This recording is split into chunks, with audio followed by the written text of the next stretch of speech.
स्वतंत्रता पहला संग्राम हुआ है माता दीन भंगी की वजह से हुआ था, ना कि मंगल पांडे की वजह से। जबकि मंगल पांडे को बहुत हाईलाइट किया गया। रानी लक्ष्मीबाई की जो दुर्गा वाहिनी की जो महिला सेना थी उसकी सेनापति थी और उसके नाम को भी छुपाया गया है, जबकि लड़ती वो थी युद्ध के मैदान में। और रानी झांसी का नाम होते ब्रिटिशर्स का जनरल था A.O. ह्यूम रोज। उसने जब देखा कि जो घोड़े के लगाम को मुंह से पकड़ती है और दोनों हाथों से बिजली की तरीके से तलवार चलाती है तो ये कौन है। जब वो और उसके घर में गया तो उसने अपनी ऑटोबायोग्राफी में लिखा था, if 1% women of the country turn out to be Jhalkari. सैकड़ों वर्षों से अत्याचार के शिकार रही हैं और जिनके ऊपर नाना प्रकार के अत्याचार हुए। बाहर के मुल्कों में ना तो जातिवाद है ना ही वर्ण व्यवस्था है, वो लोग तरक्की कर रहे हैं।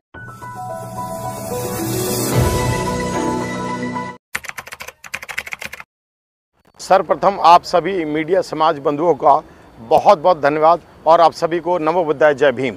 और आपका प्रश्न ये है कि 23 जुलाई को नहीं, 23 और 24 जुलाई को 2 दिन के लिए ये जो कार्यक्रम था, ये जो बहुजनों के ऊपर अत्याचार और बहुजनों के अधिकारों की जो हकमारी हो रही है देश के अंदर, उसके विरोध में एक आवाज़ उठाई गई थी ऐतिहासिक रामलीला मैदान से। और ये बहुत सफल कार्यक्रम रहा। इतनी धूप, गर्मी और उमस के बावजूद बहुजन ने अपनी उपस्थिति दर्ज करा करके ये बता दिया है कि बहुजन जो है वर्तमान सत्तारूढ़ी सरकार से बहुत परेशान है। इतने सारे वक्ता थे, सभी को उन्होंने सुना और अब भोजन शुरू हुआ है। अब आप देख लीजिए 4:30 बजने वाले हैं। बिना खाए पिए लोगों ने सभी वक्ताओं को सुना। इसी से आपको उनकी पीड़ा का, उनके दर्द का एहसास होना चाहिए कि किस प्रकार से बहुजन है जिसकी आवाज़ को बिल्कुल सुना नहीं जा रहा है, जिसके ऊपर नाना प्रकार के अत्याचार हो रहे हैं। अभी आपने मणिपुर की घटना देखी, जो महिलाओं के ऊपर इतना, मतलब जिनको शब्दों में कहना भी थोड़ा सा मतलब शर्म सी आती है। मतलब दो महिलाओं को निवस्त्र कर उनके साथ जो है खेतों में ले जा करके गलत काम किया गया, रेप किया गया। तो अब आप ये देखिए लॉ एंड ऑर्डर की क्या सिचुएशन है। और आप ये देखें जंतर मंतर के ऊपर जो है 1.5 महीने तक जो है महिला पहलवान बैठी रहीं और उनके साथ भी क्या बर्ताव हुआ।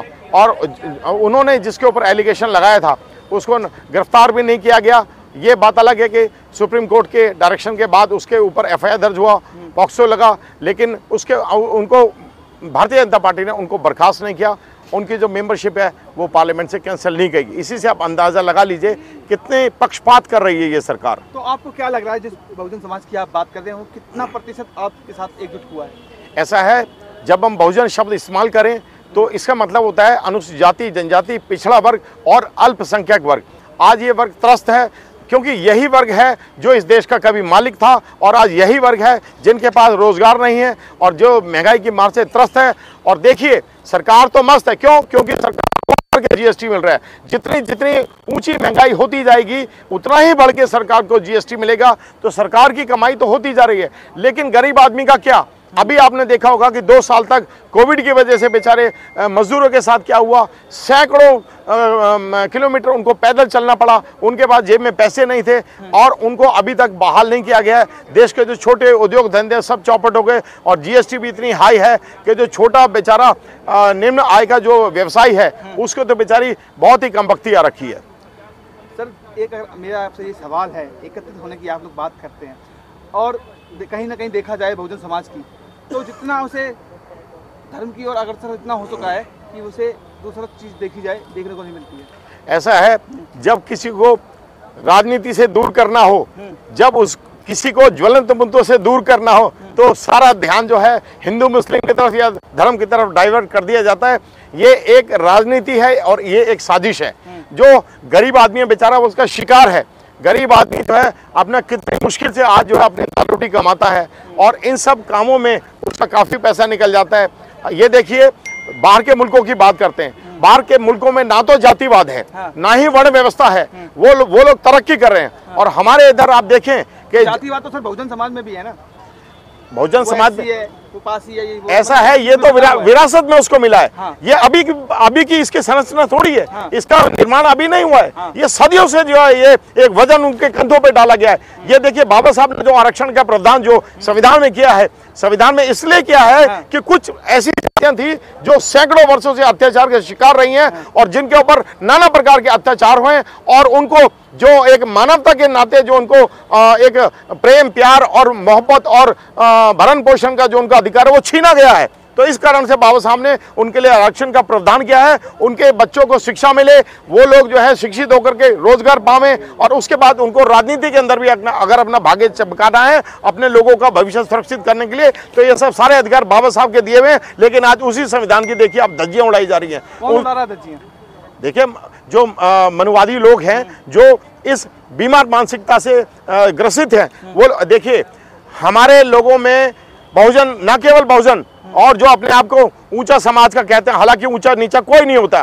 कुदरत भी जो है अपने, अगर नदी नाले झरने पानी देते हैं सबको बराबर देते हैं, पेड़ पौधे ऑक्सीजन देते हैं सबको बराबर देते हैं। कुदरत ने सबके खून का रंग लाल बनाया है, और कानून भी हमको बराबर बताता है, और संविधान भी हमको बराबर का हक देता है। लेकिन अभी भी कुछ ऐसे लोग हैं जो ऊंच नीच का, अब आप ये देखें, आए दिनों आप पढ़ते होंगे कि फला की जो घोड़ी है बारात का, वो बैंड बाजा मेरे घर के सामने से नहीं निकलेगा।